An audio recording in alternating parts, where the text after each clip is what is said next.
What's up, guys? We're back with another LEGO Transformers video. Today we're covering one of the most popular characters in Transformers and everyone's favorite Megatron loyalist, Soundwave.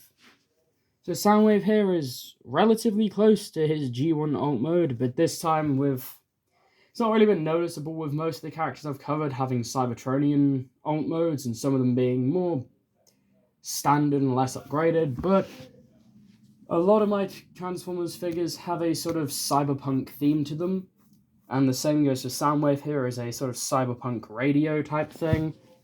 We have got his little cassette door that is more just a display screen. Got little dials, forward and backwards buttons, some more little buttons and things, speakers, antenna. And he still technically has an eject button.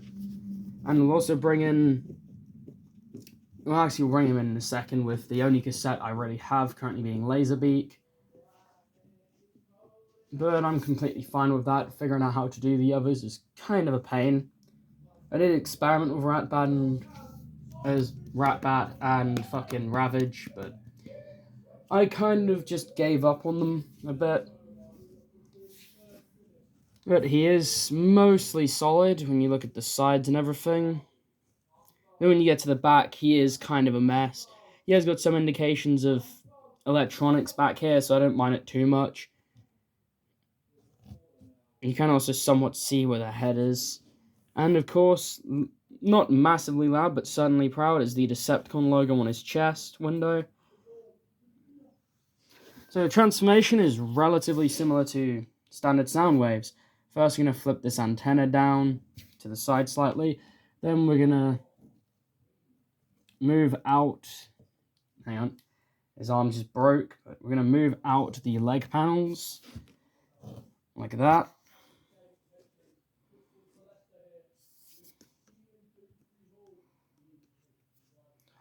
Next thing we're going to do is fold in that radio antenna fully and rotate the legs around. And then we're going to flip the feet out. Like that. Then we're going to come to these panels on the sides of the legs, and we're going to straighten out this little one. Like that, so it's straightened out. And then this one is just going to slide in an angle. I'll do the same on the other side. Like that. Next, we're going to do the arms, which is getting kind of tall here. I'm just going to raise the camera up and move him back.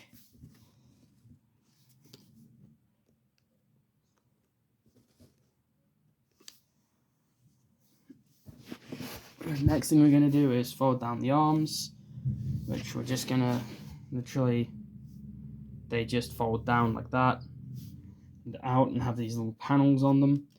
You can do the same on the other side, and that forms all his limbs. Finally, we're going to bring up the head, which does have some transformation to it, so we're going to rotate it. Rotate this panel on the top, and then the ears are going to rotate up. I call them ears, I don't really know what they are, but a lot of figures have them. Then finally, we're going to rotate that mouth plate. Get into the correct orientation. Like that.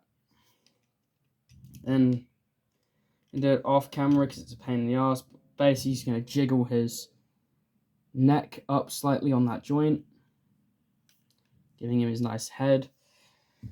And then here we have Soundwave in his robot mode. For weaponry, which I'll actually bring in first, we have his back turret, which also has a backpack with a Transformers Prime styled downloady tentacle electronic thingy. And this just plugs into his back. He does also have a lot of these dots bits on him to sort of be like stickers that the owner of this radio is stuck on him. We're putting that on. That we then get his shoulder cannon in red battery flavor. We also have his red battery flavored rifle, which can plug into his hand, and does also have a sound sort of blast effect that can stick into it like that, so he can fire his sound waves. But my favorite accessory for him, which we're going to bring in, is his only companion, Laserbeak in red electric guitar flavor. You can actually hold this if you get a little minifigure effect piece thingy, if I can find one. He did have one attached with him, but I don't even know where it's gone at this point. Let's quickly find one. There'll be one somewhere.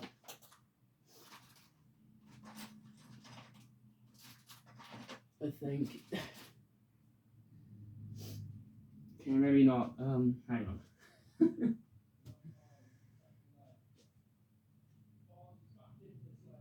hoping there's a character that just has one on them that I can just steal. Because I feel like for now, that's what I'm going to have to do, is just steal it off another figure. Okay, annoyingly, I cannot actually find one. I mean, I did have one that was with him at all times, I just don't know what happened to it. But we can just kind of put the guitar.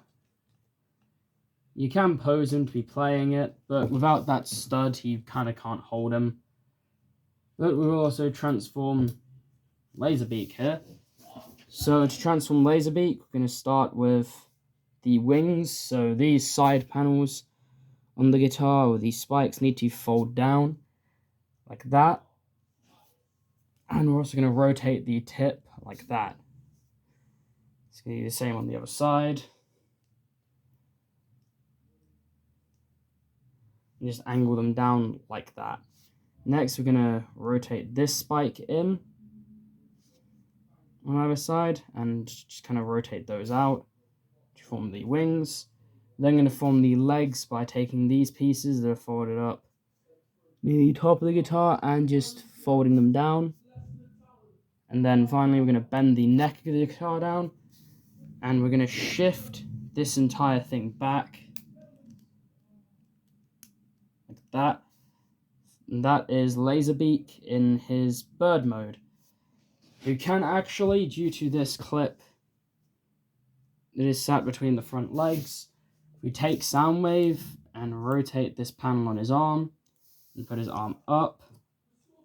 Laserbeak can actually clip onto his arm and perch. And then we give him his rifle. And there is Soundwave in his complete robot mode with Laserbeak. In terms of articulation, Laserbeak literally has nothing. You can just kind of flail his legs back and forth. It's unfocused. Go on, focus. There we go. Yeah, you can just kind of flail his front feet back and forth.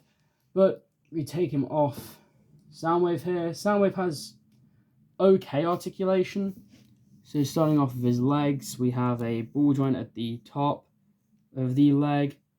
The knee is a ball joint, so it can rotate and bend. And his toe has a toe up and down, but that's just kind of a transformation joint. Then for arms, there's a shoulder rotation. You can go in and out like that. Just broke his head off. There's just a regular bend at the elbow. A rotation to it, and then a ball joint at the top of the shoulder as well. And the head is on a T-joint style thing, so he can nod, and his head can rotate, which I'm not going to do because it's a pain in the ass. But for the only size comparison, if I have a figure of the character I'm doing a size comparison for, I will put them next to that figure. If not, I won't. And I do have a Soundwave, but it's just the Kingdom Core class. I don't have the Earthrise, Siege, or Legacy because they're all kind of shit. The robot modes are fine, but I really dislike the alt modes on them. The Earthrise one isn't horrid, but it's just kind of gappy and gross. But there he is next to the Earthrise one. Another reason I didn't make these cassettes, one, I liked the Transformers animated style of having them as instruments, because it meant I could do them a lot larger and not just have some really basic dumb shit. But also, due to my Soundwave's transformation and design, there was literally no way to have the door open. And even if I did modify it to have the door open, there would be no way of actually storing a cassette in there, so I really did not see the point. So they're just instruments instead, which I kind of prefer. It leans into his role as the musician of the group, as well as their spy and infiltrator. But that is all for Soundwave here. I hope you guys enjoyed, and I'll see you all in the next video.